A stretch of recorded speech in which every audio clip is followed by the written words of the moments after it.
Okay, magandang araw po sa lahat. Alright. So, ito na naman ang pasabog natin ngayon. Alam kong na-miss niyo ako dito sa ating Mr. Latigo TV. Pasensya po tayo kasi meron po tayong inaasikasong napaka-importanting bagay. So, nandito naman po tayo ulit para po ipakita ang katotohanan kung bakit po tayo ngayon nag-iingay, bakit dumami po ang ating mga kaibigan na mga vloggers para po idipinsa ang Duterte at tulungan po natin ang ating mga mamamayan na naghahanap ngayon ng katarungan dito sa madilim at masalimuot na administration nitong bangag na Marcos. Okay, so ang tinatawag natin ngayon na plus report o pasabog o nakakagulat, surprising report ay ang pagpuslit po ni Liza Araneta papunta po ng Dubai. Okay, so tangay po nga daw niya ang pera ng taong bayan. Ang tanong, bakit hindi po ito nalalaman, ipinakita ng mainstream media para po maintindihan at malaman ng tao kung ano po ang pakay niya sa Dubai? Okay, so sa ating mga kaibigan dyan sa United States, United Arab Emirates, Japan, sa Korea, Indonesia, Malaysia, Thailand, and Europe, marami pong salamat sa inyo sa patuloy niyong pag-subscribe nitong channel na to. At ito'y nakakataba po ng puso na talagang patuloy kayo na naniniwala itong ating tinatawag natin na paglalahad ng buong katotohanan at tumulong para po sa pagbabago ng ating bansa. Okay, so panoorin po natin si Maharlika na siya po nagsiwalat sa lahat na si Liza Tanas daw ngayon ay nasa Dubai. Alamin natin kung ano ang pakay dahil po malaking pera po ang dala ngayon ni Liza papuntang Dubai. Alright, so nandito si Madam Maharlika. Hello mga palangga. So ayan, breaking news tayo. Actually, nakahiga na ako ng bongga-bongga. Nag-rest lang tayo. Pero habang nag-scroll ako, hinahanap ko yung kung may announcement ba ang media, kung meron bang nilathala ang presidential communications, kung saan si Liza Tanas ay pumuslit papuntang United Arab Emirates. Okay? At doon nga ito ay sa Dubai o sa iba pang bahagi ng UAE. So ngayon mga kababayan, nataranta ang mga salot sa bayan. Bakit kamo? So tinignan ko, true. 'Di ba sabi ko kanina, breaking news, pumuslit si Liza sa UAE or sa Dubai. So ang vlog natin mga kababayan, kung nanood kayo kanina, ay ang ilang hours ago yon. So 3 hours, no, actually 5 hours ago nung in-announce ko sa inyo yung breaking news. Okay? 5 hours ago yan palangga. So, ang konti. 5 hours ago, ayan, nakita nyo? So, 5 hours ago yan. 42,000 na yung nanood sa atin dyan. So, dyan ko sinabi. Tapos, mga kababayan, habang nagre-rest tayo, dahil nakadalawang vlog tayo, tinignan ko, sabi ko, bakit kaya walang announcement ng mga jutang ginimis na ito? So, true enough, ayan, nag-post si Liza Tanas. O, di ba? Confirm. Huli ang bruha na nasa United Arab Emirates. Ayan, from 27 to 29. 2 days. O, ayan. Lunch with some members of the Filipino community in Abu Dhabi. Fish market, Ngayon, mga palangga, bakit hindi pinaalam sa media? Tama. Bakit walang post sa presidential communications? Tama. Kasi mga kababayan, ang protocol ng pag-alis ng mga head of state, okay, ng presidente at first lady, yun ay pinapaalam sa bayan kung ano ang ginagawa nila sa bansang kanilang pinupuntahan. Tama. Pero bakit after 5 hours, nung nalaman natin yung balita, binalita ko muna sa inyo dahil may puting ahas na nagbalita sa inyo, sa akin at breaking news sabang hindi naman yung talaga ang topic natin dahil hindi ko naman talaga alam. Ngayon, nag-post siya na yan, an hour, 55 minutes ago, nandoon confirmed na nasa Dubai, nasa UAE siya. So, ibig sabihin, nataranta ang mga buwaka ng ina kasi hindi nila pwedeng itago to. Sabi ni Chin Chin Cheng, may itinatago siya.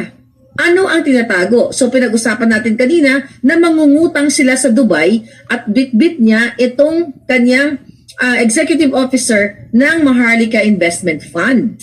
Eto na naman ngayon, mangungutang sa Dubai. Ang tanong, nasa na pala ang laman ng Maharlika Investment Fund na dating urgent bill yan ni Marcos na ikinagalit ng mamamayan na mas inuna pa daw itong Maharlika Investment Fund kaysa tugunan ang problema daw sa pagtaas ng presyo ng bigas. Okay. So, baka naubos ng pera. Kaya pumunta na naman tong animal na Lisa sa Dubai para man magmamakaawa, magpapakyut kasi nga sabi niya cute daw siya eh. So, pupunta siya ng Dubai para naman mangungutang. Okay? Di ba? Pinag-usapan natin, balikan nyo na lang yung vlog na yon kung hindi nyo pa napanood para, ito ay part 3. Okay. Saglit lang ha. For answers. Alright. So, here. Okay. Okay. Saglit lang ha. Okay. Meron po tayong tigikang. Ang pinagtawanan po nito ngayon kung bakit nga talaga napunta itong si Lisa sa ibang, sa Dubai. Ano ang ginawa ni Lisa doon sa Dubai? Okay, yun ang mga tanong ngayon ng taong bayan. Kasi po, talaga gulat ang pag-alis ngayon ni Lisa papuntang Dubai at mangungutang. Nasa na po ang pera ng ang tawag nito Maharlika Investment Fund? Inubos na ba nila? Yun ang talaga, malilikot ang mga kamay itong mga Marcos na to ha. Okay, patuloy tayo. Ito po ulit si Miss Maharlika. Kita nyo dyan, i-alert nyo ang inyong mga camera. Sabi ni James, madaling araw ang dating ko sa Dubai, yayain ko mag-bar kami. Sabi ni Gemini, anong oras? Tignan ko, anong oras sa Dubai ngayon, ha? Titignan ko kasi. Mabuti itong mga kaibigan natin, mga Pilipino, ay talagang, ang tawag nito, alerto ho sila nitong mga personality na talagang binabanatan ho natin, pati po si Maharlika halos araw-araw dahil po sa katarantaduhan na pinagagawa nila. Kaya nakita doon si Lisa Aranita na napuslit, pumunta na pala sa Dubai, okay? 1 hour sila nag-post. Dubai is 8:32 p.m. So maaga sa Dubai, 7:32. So nataranta ang mga yawa. Sobrang nataranta sila, na nabuking sila. Again, mga kababayan, talagang walang kahihiyan. Itong mga bangag na ito, mga palangga, talagang wala silang pakialam. Remember dati, nung kaupo pa lang nila, nung tumakas din si Kuting, nanood ng Formula 1 sa Singapore. Yun po, totoo po yun. Naalala nyo po yun. Bagyo ata yun eh. Tapos, I think, bagyo ata yun dito sa may part ng Luzon na talagang si Kuting ay tumakas.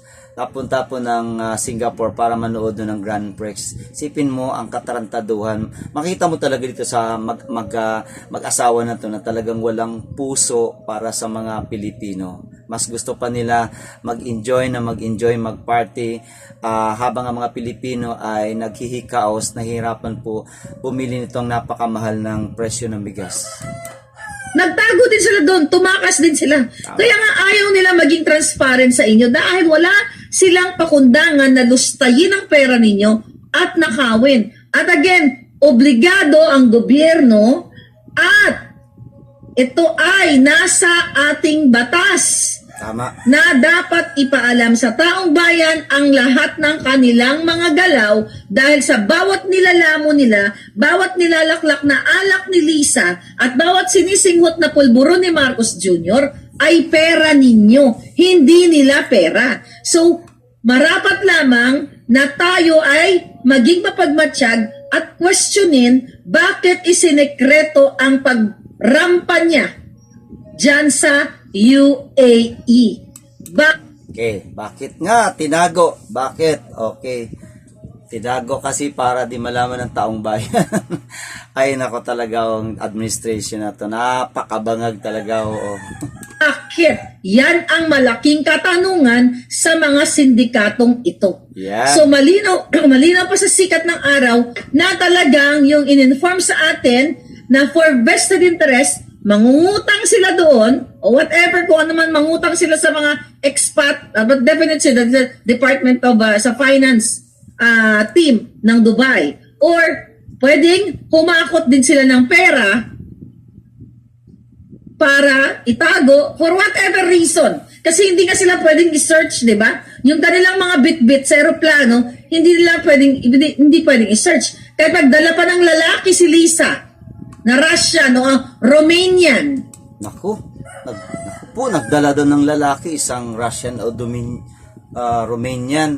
Abay, malalaking katawan niya na. Kaya ni Lisa. Oh ha, ito nakakagulat ba? Mahilig talaga si Lisa sa mga ganitong malalaki. Ano? Okay, patuloy po tayo. Na taga-gurgur. Hindi to question. Kahit isyuhan niya pa yung Romanian ng Philippine passport na taga-Torjak niya, whatsoever, yung mga ganun, pwede. Ano daw, taga-Torjak? Lisa, ibang klase ka talaga, ano? Talagang Makati, ha? Talagang taga-Makati, Makati. Okay. Taga-Torjak to talaga si Marlica. Okay, sige, tuloy tayo. Niyang gawin kasi hawak nila ang gobyerno. Kahit dalhin pa ni Lisa yung mga ginurgur nila, kunwari, itapon sa Dubai, hindi siya machi-check. I'm just saying. Tama. Okay. Nagsasite lang ako nag-example sa inyo. Ganito po kababoy ang gobyerno ninyo, kaya dapat wakasan na sila. Tama. Okay, ganito po kababoy talaga, oo.